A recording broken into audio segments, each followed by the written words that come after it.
est très éloigné. Et d'où je vais est proche. D'où je viens est très éloigné. Et où je vais est proche.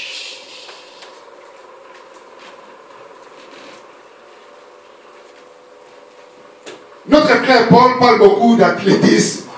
Les athlètes. Vous savez, quand il y a une course, il y a une ligne de départ. On trace une ligne qui signifie la ligne de départ. Personne ne peut franchir la ligne avant que, je ne sais pas si on appelle les arbitres, si c'est comment on les appelle, avant que la personne donne l'ordre de courir. Tu ne peux pas du tout franchir la ligne.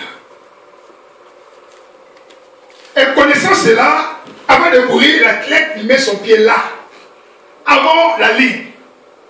Et dès qu'on donne l'ordre, l'athlète commence à courir. La ligne, c'est le départ. C'est le départ. Et de plus en plus, l'athlète court. De plus en plus, il s'éloigne de la ligne du départ. De plus en plus, il continue à courir. De plus en plus, il s'approche de la ligne d'arrivée. Il laisse la ligne de départ derrière. Et la ligne d'arrivée est devant. Mais l'athlète continue à courir. Et pendant qu'il court, il ne regarde pas derrière. Moi, je n'ai jamais vu un athlète courir et regarder derrière. Il n'y a pas. Mais quand l'athlète court, il regarde devant. Il regarde la ligne d'arrivée. Ce qui est important pour lui, ce n'est pas le passé qui est derrière, mais c'est le devant. Quand l'athlète, il court pour rapporter sa coupe. Donc de plus en plus il court, de plus en plus il s'approche de la ligne d'arrivée. On va lire le texte. Job 3, on va lire le verset 1 au verset 3. D'où je viens est très éloigné. Et d'où je vais est proche. Job 3, le verset 1 à 3 nous dit ceci. Après cela, Job ouvrit la bouche et maudit les jours de sa naissance. Il prit la parole et dit, périssent les jours où je suis né. Et la nuit qui dit, un mal est conçu. Maudit les jours de sa naissance. Pour que Job arrive à maudire les jours de sa naissance, c'est parce que seulement Job a compris la vie de l'homme sur la terre n'est que vanité de vanité. Seigneur, tu m'avais donné des enfants, tu m'avais donné de la richesse, j'avais de la santé, mais regarde mon état aujourd'hui. J'ai perdu tous mes enfants. Mon corps est très malade. Comment pourrais-je me réjouir des jours de ma naissance? C'est impossible. La souffrance accable le cœur des gens. La douleur accable l'âme des gens. Les épreuves accablent sa vie. Et Job a pris la résolution de maudire les jours de sa naissance. Il a maudit ces jours. C'est parce que aussi, Job a compris que l'homme, même s'il est sur la terre, un jour, son séjour prendra fin. D'où je viens est très éloigné. D'où je viens, c'est le jour de ma naissance. Tu es né un jour. peut-être comme moi le 26 mars 1967. Le 26 mars 1967, ce jour-là et cette année-là sont restés loin de moi. Je ne peux plus jamais, au grand jamais, reculer au 26 mars 1967. C'est impossible. C'est impossible. D'où je viens est très très loin de moi. C'est resté derrière. C'est impossible de reculer. C'est impossible que je retourne encore dans le sein de ma mère. C'est impossible. Maintenant, moi, je dois continuer à courir. Non pas regarder derrière, mais je dois regarder devant. Je dois courir et regarder devant afin de pouvoir remporter ma coupe. C'est pour cela, Amos nous dit ceci: prépare-toi à la rencontre de ton Dieu. On doit se préparer, mes frères et sœurs. On doit se préparer à la rencontre de notre Seigneur Jésus-Christ. Car le temps est très court.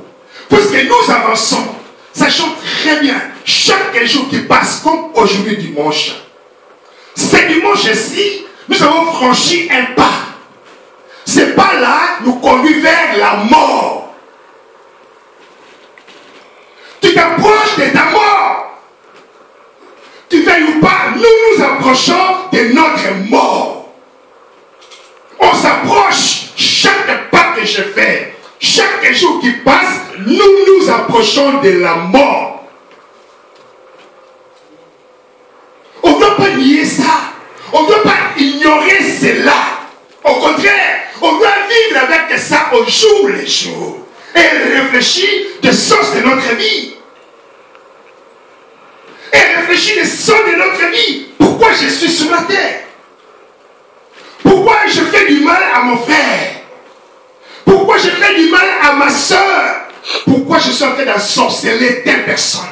Pourquoi je vais tuer telle personne? Pourquoi je suis en train de haïr X personnes? Sachant très bien que les X personnes et moi, nous sommes semblables.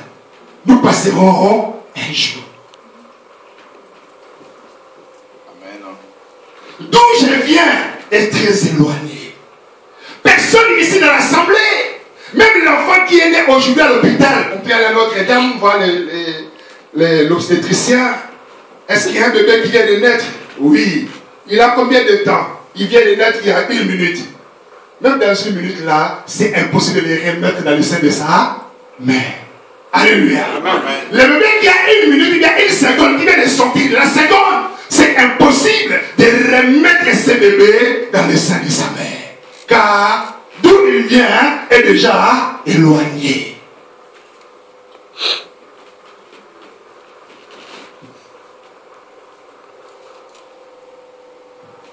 Prépare-toi à la rencontre de ton Dieu. Car nous ne savons pas quand le temps viendra. Ça peut venir soudainement. Combien de fois n'avons-nous pas été étonnés quand on apprenait X personne est décédée? Combien de fois? Mais j'étais avec la personne peut-être il y a 2 heures. J'étais avec la personne hier seulement. J'ai parlé avec mon frère au téléphone il y a 3 heures. Et à la 4e heure, on t'informe que la personne est partie. Quand un torrent arrive dans un pays, mes frères, le torrent ne prévient pas. Ça vient avec la puissance. Ça vient avec de l'eau. Et ça ramasse tout. Ça vient soudainement. Ça vient soudainement. Si Dieu veut te faire la grâce de te prévenir que tu vas bientôt partir, allez la gloire. Amen. Mais 95%, c'est soudain. Alléluia. Amen. On ne se rend pas compte. On espérait vivre. On espérait continuer. Mais le Seigneur a décidé. Et quand la mort vient frapper à la porte, quel que soit qui tu es, quel que soit ce que tu as, personne n'a le pouvoir de la résister. Personne. Quand la mort dit oui, personne ne peut dire non. Quand la mort vient te prendre, Personne n'a le pouvoir de dire non.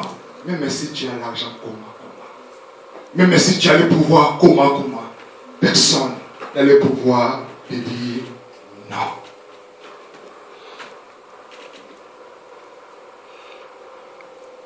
Là où tu viens est très éloigné.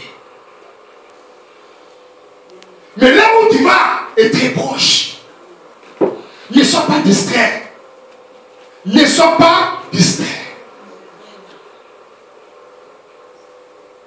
Car après la prière, aujourd'hui, personne ne sait ce qui peut nous arriver. Personne. Aujourd'hui, personne ne sait ce qui peut nous arriver. Aujourd'hui, personne ne sait quel genre de nouvelles allons-nous avoir, qu'allons-nous recevoir. Personne. Ne soyons pas distraits. Ne sois pas distrait, car tu t'approches.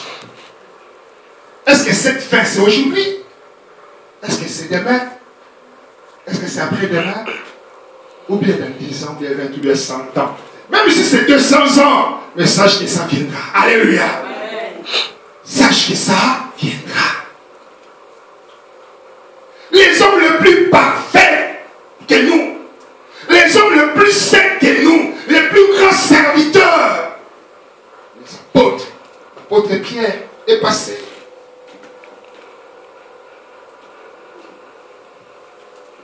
Un homme par lequel le Seigneur a remis la clé de l'église. Un homme qui était rempli de l'onction du Saint-Esprit. Un homme se met par son ombrage. Le malade était guéri. Quelle onction! Quelle puissance! Et cet homme-là est passé.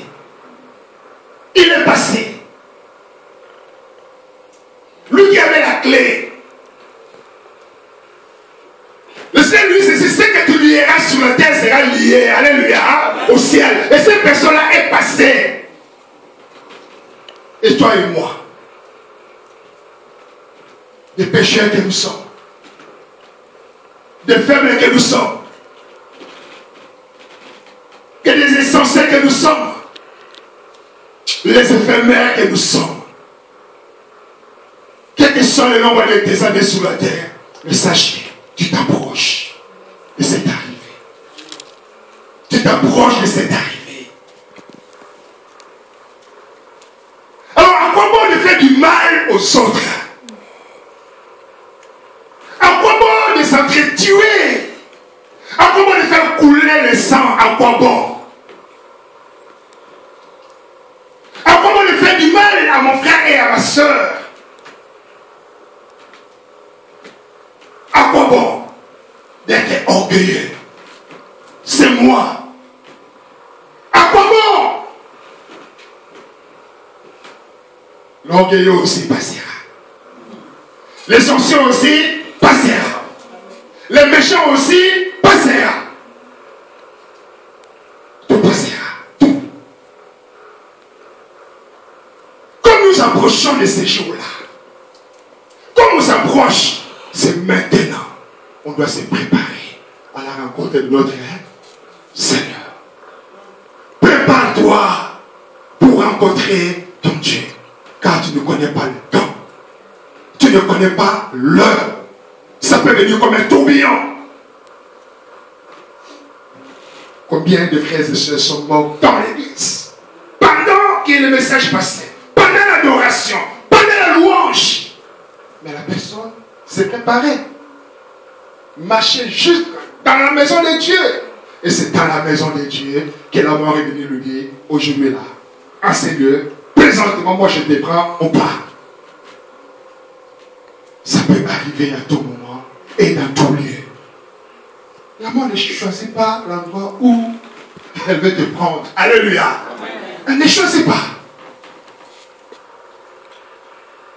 Elle ne choisit pas. Vous savez qu'il y a des gens qui sont morts sur la toilette. Hein? Sur la toilette. Quand tu fais pipi, on ne le voit pas. Il est où? Cherche. personne va casser la porte est dure, on casse la porte, la personne est là. L'amour ne choisit pas. Il y a des gens qui sont partis pendant qu'ils se lavaient. Ils se lavaient, ils prenaient la douche. L'amour est venu chercher, ils sont partis. Au volant de la voiture, en train de conduire. Et l'amour est venu chercher la personne. La personne est partie. L'amour ne choisit pas dans quoi. Car elle est puissante. Elle est puissante, la mort. La mort a le pouvoir. Donc, il est très important pour nous d'être prêts et se préparer. Et se préparer. Car le jour-là s'approche. Les jours-là s'approchent.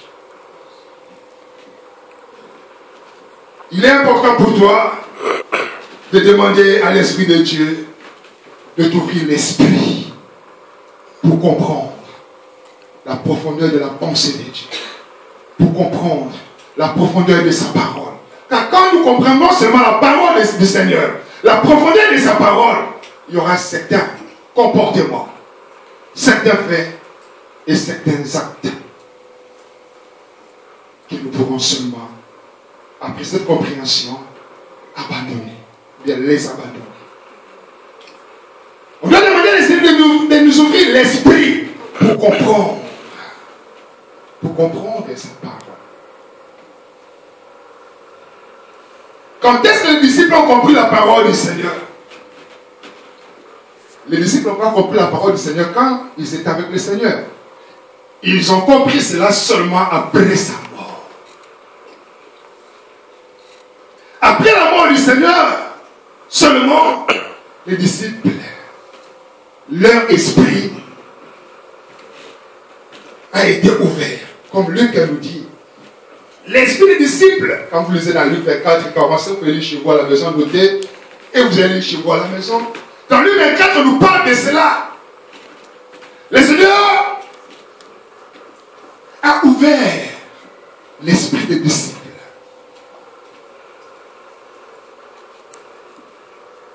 Pourquoi? Pour qu'ils comprennent. Pour qu'ils comprennent le sens de la vie sur la terre. Pourquoi toi et moi nous prions? Pourquoi?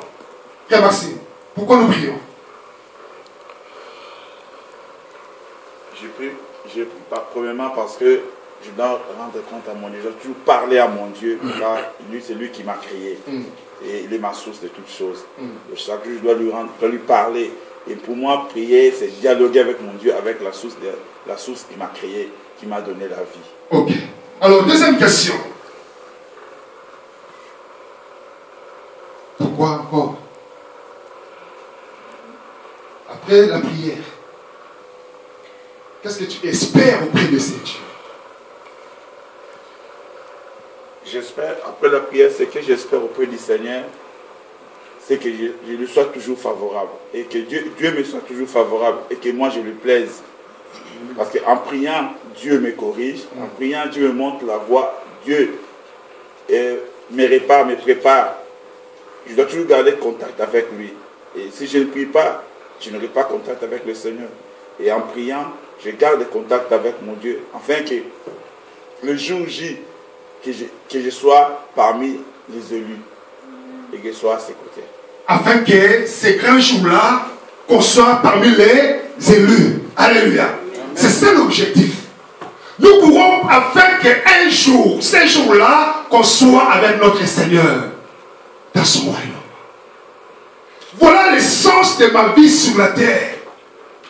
Je ne suis pas là seulement pour passer le temps, je suis là pour approcher le Seigneur, pour approcher mon Dieu.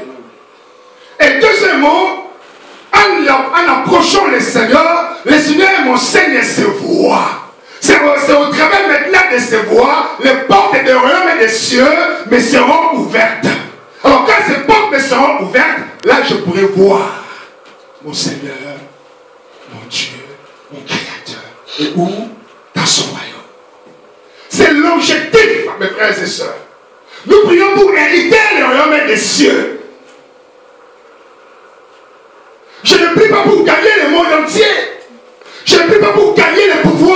moi je cherche Dieu afin que ces jours-là, je sois avec lui dans le royaume des cieux. Car je ne veux pas que mon âme soit en enfer. Je ne veux pas que mon âme soit perdue. Mais je désire que mon âme soit avec son Créateur. Et c'est dans son royaume.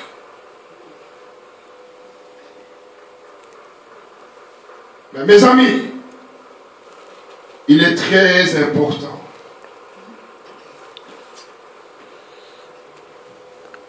de se préparer. Car on ne connaît pas les temps.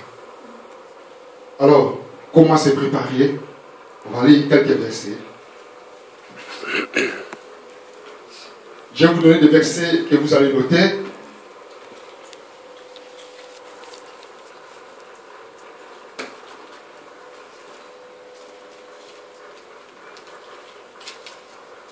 Le premier verset, on va lire 1 Corinthiens 16, 13. Ça fait un motif à le lire après.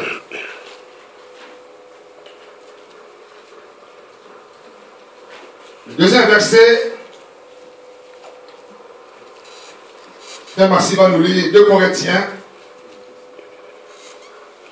13, le verset 5. Le troisième verset,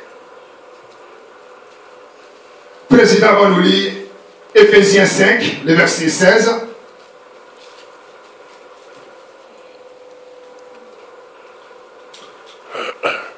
Le quatrième verset, Papa Bruno va nous lire Actes des Apôtres 3, le verset 19.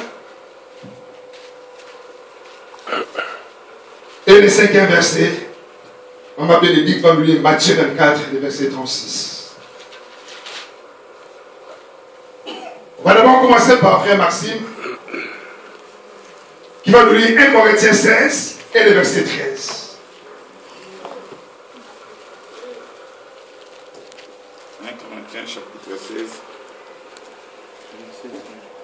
1 Corinthiens chapitre 16, verset 13.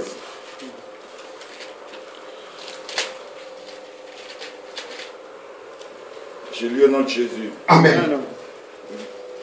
1 Corinthiens chapitre 16, verset 13. Veillez, demeurez fermes dans la foi et soyez des hommes. Fortifiez-vous. Donc je réponds.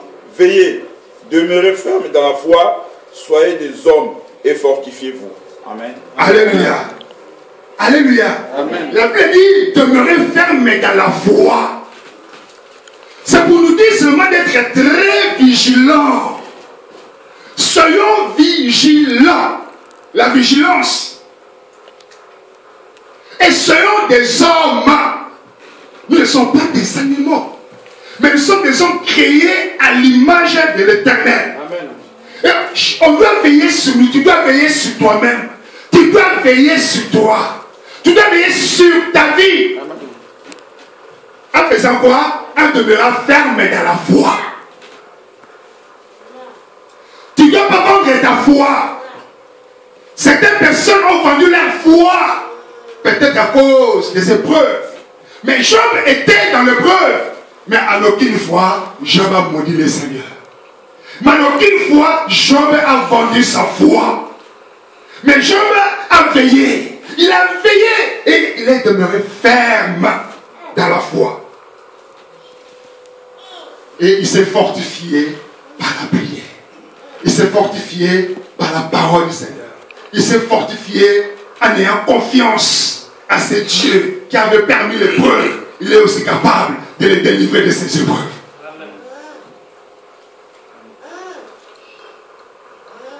Veillez. Veille sur ta foi. Combien de fois nombreux négligent leur foi, leur relation avec un Dieu? Combien ne nourrissent pas leur foi, leur confiance est à l'Éternel? Tu dois faire confiance à l'Éternel. Tu dois être vigilant. Et quand tu sers le Seigneur, tu dois les servir avec maturité. Tu dois les servir avec tout ton cœur. Celui qui veille, c'est celui qui sert, qui veille sur sa vie, pardon. Celui-là, quand il sert le Seigneur, il le sert avec maturité.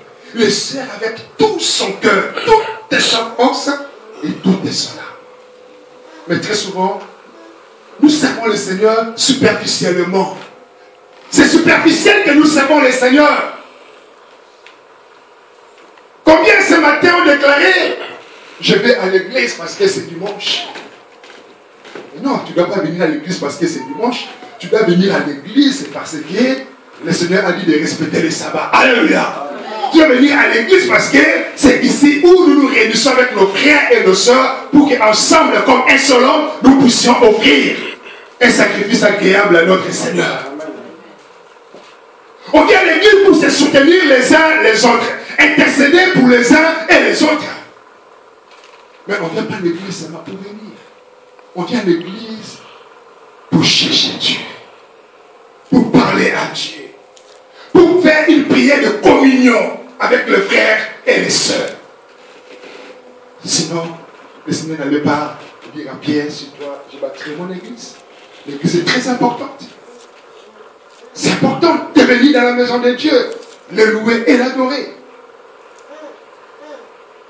Voilà mon frère, pour arriver à la ligne d'arrivée, il est très important de veiller sur ta foi. Tu dois veiller sur toi. Veille. Veille sur toi-même. Veille sur ta foi. Veille sur ta vie. Veille. Sois très vigilant.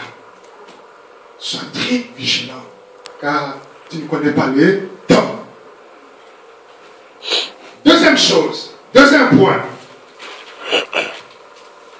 On avait dit que Corinthiens 13, le verset 5. Gamouti. 2 Corinthiens 13, verset 5, le verset 6, je lis la parole du Seigneur. Amen. Examinez-vous vous-même pour savoir si vous êtes dans la foi. Éprouvez-vous vous-même. Ne reconnaissez-vous pas que Jésus-Christ est en vous, à moins peut-être que vous ne soyez désapprouvés. Amen. Amen. Alléluia. Amen. La Bible nous dit ceci. Examinez-vous vous-même pour savoir si vous êtes dans la foi. Vous reconnaissez que Jésus-Christ est parmi vous. N'est-ce pas?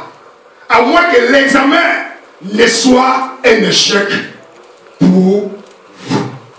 Examinez-vous vous-même. Faire l'examen de conscience. Examine-toi toi-même. Ne laisse pas ton frère t'examiner. Car ce qui est spirituel, les yeux charnels de ton frère ne peuvent voir ce qui est dedans de toi. Alléluia. C'est pour cela qu'il est très important de s'examiner soi-même. Parce que qui connaît le cœur de l'homme, si ce n'est l'homme, lui-même. Tu connais très bien ton cœur. Tu connais où tu mets tes pas. Tu connais très bien où tu passes. Il est très important de s'examiner soi-même. Examine-toi soi-même. Et pourquoi s'examiner? Voir si tu es toujours dans la foi. Est-ce que ce matin tu es dans la foi? Est-ce que ce matin tu fais toujours confiance en Dieu? Est-ce que ce matin tu espères toujours à l'Éternel? Et si tu avais les épreuves comme Job, tu allais toujours espérer. Allez, arrêtez. Allez. Quand tu m'as dit, héros, on voit comment tu réagis. Et tu vas perdre tous tes enfants, tu vas dire Amen. Combien de parents disent, mon enfant c'est mon cœur? Combien? Mon enfant c'est ma vie. Alors le Seigneur décide de reprendre ta vie. Et tu vas lui dire Amen. Il y avait que Job qui pouvait le faire. Les seuls. Les épreuves que cet homme a vécu, mes frères et sœurs. Si ça t'arrive aujourd'hui, tu vas maudire Dieu. Croyez-moi. Même si tu ne le déclares pas dans ton cœur, tu vas le maudire.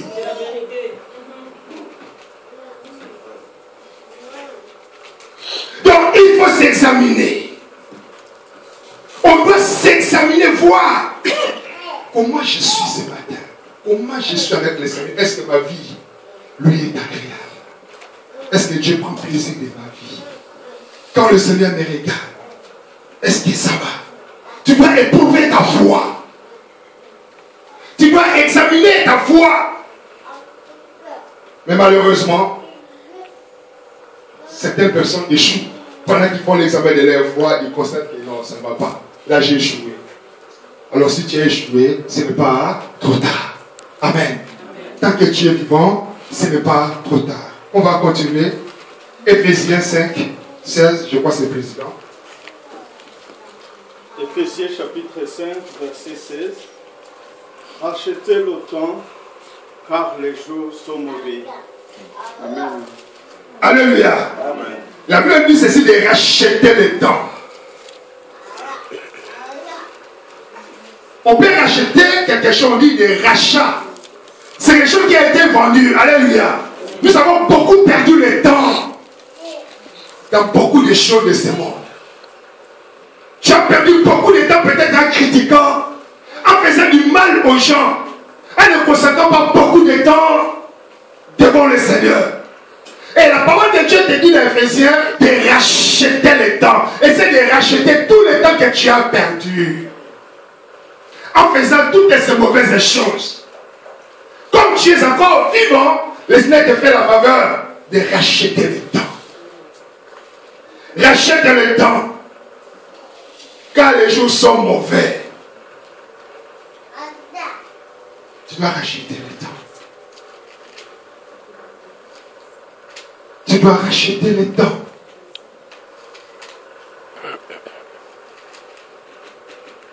Car où tu vas là est proche.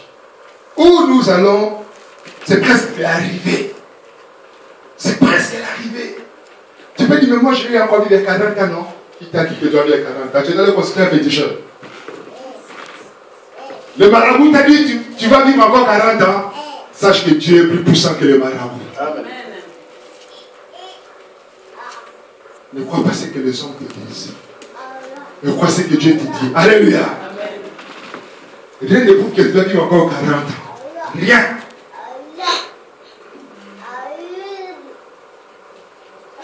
Mais ce qui est certain, l'arrivée est proche. Ce qui est certain, l'arrivée est proche. Tu dois racheter le temps. Rachète le temps perdu. Tu as perdu beaucoup de temps en faisant beaucoup de mauvaises choses.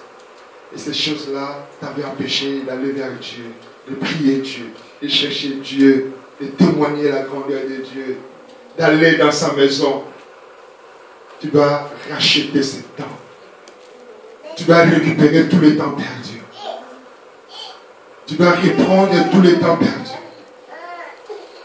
Tant que tu es vivant, je vais dire encore, ce n'est pas trop tard. Actes des apôtres. Je crois que c'est Papa Bruno. Actes des apôtres, chapitre 3, verset 19. Qui dit au nom du Seigneur Jésus. Amen. Changez donc d'attitude et convertissez-vous pour que vos péchés soient effacés. Amen. Amen. Afin que des temps de rafraîchissement viennent de la part du Seigneur. Alléluia.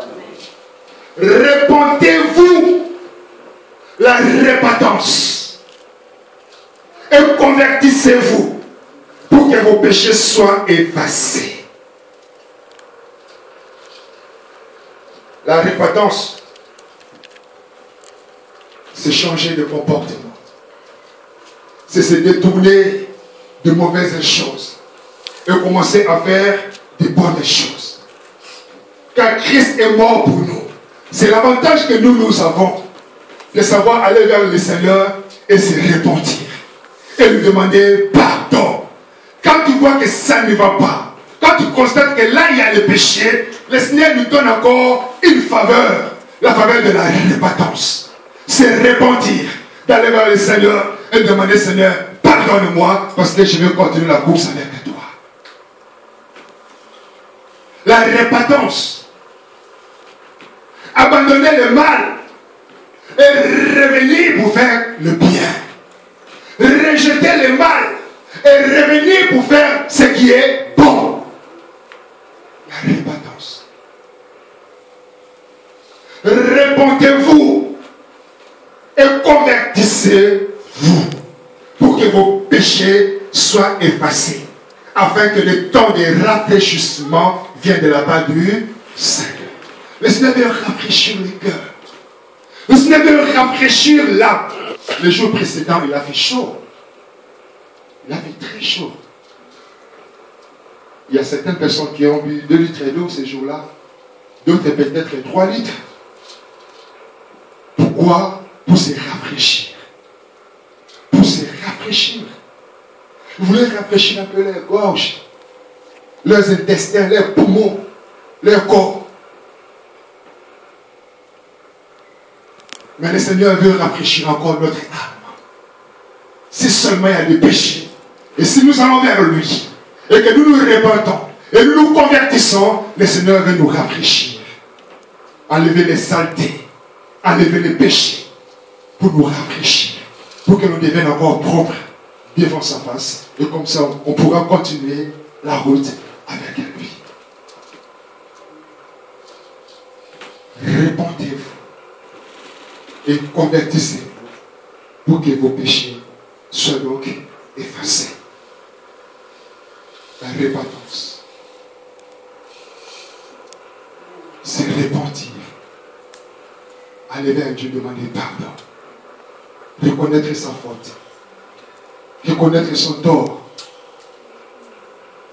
reconnaître ses dégâts et sincèrement dire à Dieu, Seigneur, pardonne-moi et pitié. Alors mes frères et sœurs,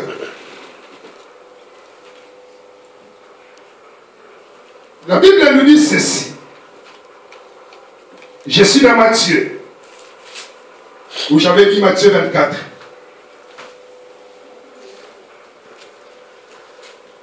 Qui devait lire ça? Moi, Bénédicte. Matthieu 24, verset 36, j'ai lu au nom du Seigneur. Amen. Pour ce qui est du jour et de l'heure, personne ne le sait, ni les anges des cieux, ni les fils, mais le Père seul. Amen. Amen. Alléluia. Amen. Ne te trompe pas, mon frère. Un ange ne sait pas quand tu vas mourir. Alléluia. L'ange n'a pas cette information. L'ange n'a pas cette information du jour de ta mort. On peut dire oui, les médecins de foi, ils connaissent. Non. Alléluia. Le médecin peut estimer. Peut-être que c'est dans 2 jours. Peut-être que c'est dans 3 jours. Alléluia. Mais il n'y a que Dieu seul qui connaît. Alléluia. Il connaît l'heure. Il connaît les jours. Il connaît l'heure. Il connaît la seconde.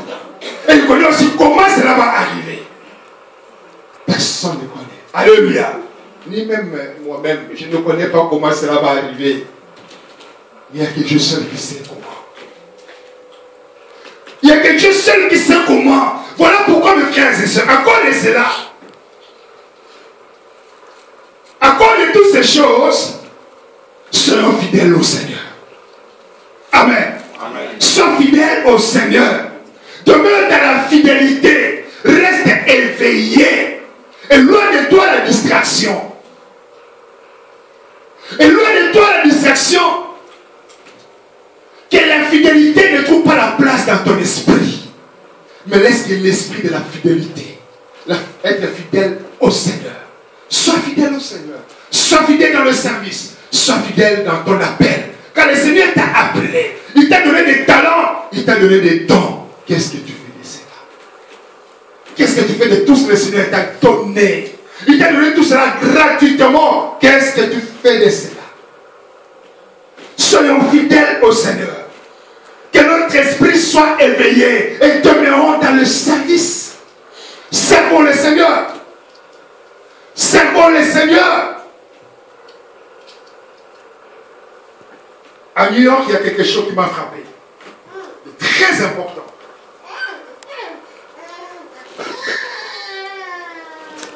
C'est la foi.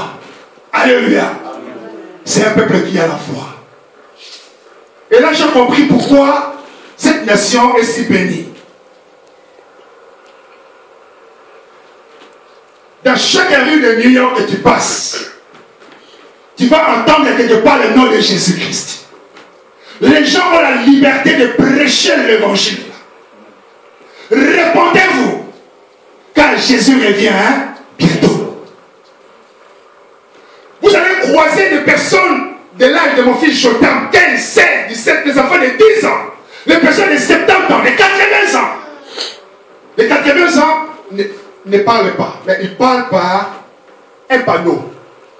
Sur le panneau, la personne écrit Jésus t'aime. La personne est là debout comme ça. Il tient son panneau comme ça. Pendant des heures et des heures, la personne ne dit rien. Mais les écrits parlent. Jésus t'aime. Comme ça. Les gens ont la liberté de prêcher l'évangile à la rue. Les gens parlent de Jésus-Christ. Les gens témoignent de la puissance du Seigneur. Ce qui m'a étonné encore, il y a des fois des églises qui sortent dans la rue. Non pas pour autre chose, mais seulement pour prier. Ils ne mettent pas nous. Celui qui a besoin de la prière peut venir nous voir, on va prier pour vous. Et les gens vont voir les frères. Ils les imposent les mains dans la rue. Au nom de Jésus-Christ, je prie pour toi. On chasse les démons dans la rue. Et la personne part. L'évangile de Christ est prêché par les petits enfants jusqu'aux vieillards. Les services, les gens ont compris que tout ce qu'ils possèdent dans ces grands pays n'est que vanité. Mais ce qui est plus important, c'est l'évangile de Christ. C'est Jésus-Christ. C'est un pays où quand tu arrives, tu restes bouche ouverte. Je n'ai jamais vu des choses extraordinaires comme ça de mes yeux. Jamais. Je n'ai jamais été étonné de mes propres yeux comme ça. Jamais. Mais quand tu vois tout cela, tu rentres dans la profondeur. Tu comprends que Dieu a accordé l'intelligence aux hommes. Alléluia.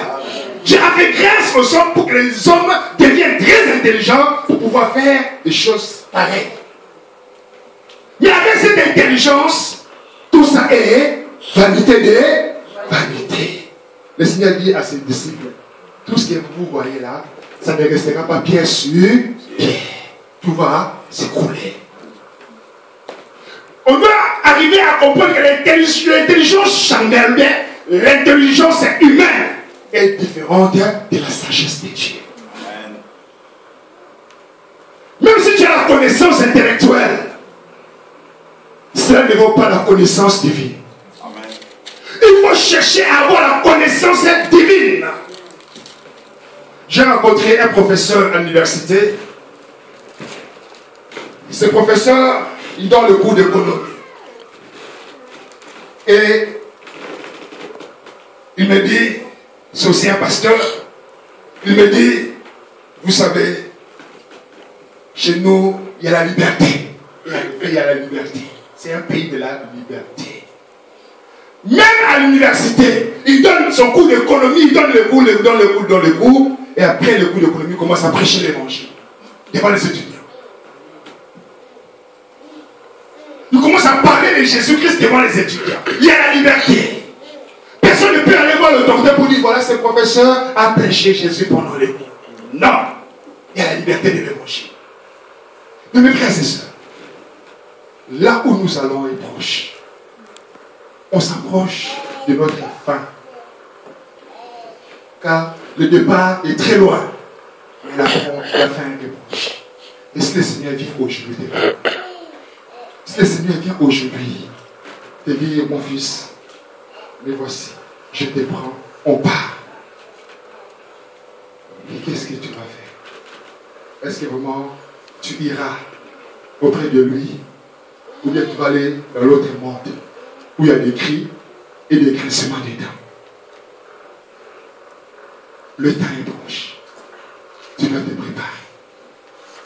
Tu dois te préparer. Sois fidèle au Seigneur. Que ton esprit reste éveillé. Continue à servir le Seigneur. Continue à servir le Seigneur. Et entre-temps, tu te prépares tout doucement à sa rencontre. C'est une préparation aussi. La mort, c'est une préparation. On doit se préparer à ces jours-là. On doit se préparer afin que quand ces jours-là arrivent, on part aussi avec le Seigneur. C'est une préparation. On ne doit pas avoir peur d'enseigner ces genres de choses. On doit les dire au peuple de Dieu, il est temps qu'on se prépare. Quand on ne connaît pas le temps, ça peut arriver aujourd'hui comme ça peut arriver demain. Ça peut arriver aujourd'hui comme ça peut arriver demain. Alors, mes amis, si ça vient, où iras-tu? Où iras-tu? Jean avait compris quelque chose de très important. C'était souffrir sur la terre. Perdre tout sur la terre, mais un jour hériter le royaume des cieux définitivement. Car tout ce que nous avons sur la terre est éphémère. C'est passager. Alléluia. C'est passager. Arrêtez d'être jaloux. Je suis jaloux de celui-là parce qu'il a eu telle chose. Je suis fâché parce qu'il m'a répondu ainsi. Je suis fâché parce qu'il a fait cela. Ça ne sert à rien. Tout ce n'est que vanité de vanité. Ça va nous fermer des portes du royaume de Dieu. Ça va nous fermer des portes. Ayons un cœur ouvert. Ayons un cœur plein d'amour. Car rien ne vaut l'amour. Rien ne vaut l'amour. Aimons-nous les uns les autres. Donnons l'amour sincère à nos frères. Donnons l'amour sincère à nos frères. Nous refusons l'amour avec hypocrisie. Nous refusons l'amour avec intérêt. Mais nous voulons l'amour sincère. L'amour vrai. L'amour qui vient du Seigneur.